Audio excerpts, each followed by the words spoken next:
আসসালামু আলাইকুম ওয়া রাহমাতুল্লাহ।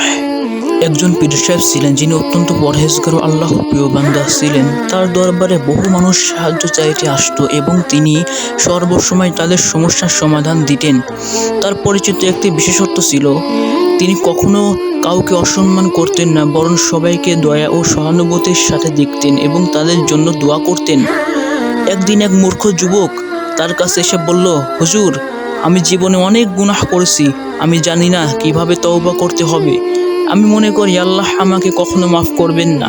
পীর সাহেব যুবকটির কথা শুনে শান্তভাবে বললেন, বাবা, তুমি ভেবো না তোমার গুনাহ অনেক বড়, কিন্তু তুমি ভাববে যে আল্লাহর দয়া তোমার গুনার চেয়ে অনেক অনেক অনেক গুণ বেশি বড়। আল্লাহ পাক দয়া ও ক্ষমাশীল।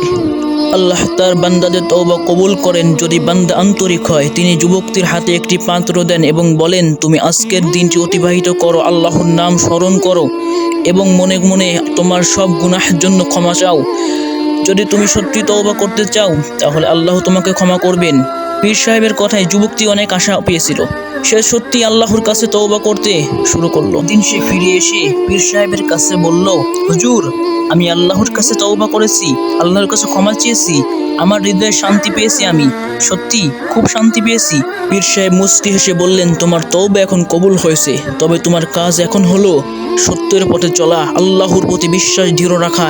এই ঘটনা থেকে আমাদের শিক্ষা নেওয়া উচিত, আল্লাহর দয়া অসীম, আল্লাহর অলিগণ আল্লাহর পক্ষ থেকে আল্লাহর বান্দাদের সাহায্য দোয়ার মাধ্যমে সৎ পথে ফিরে আনেন। পাপ যত বড়ই হোক না কেন, আল্লাহর দয়ার সামনে সে পাপ কিছুই না, সামান্য এক ফুটা।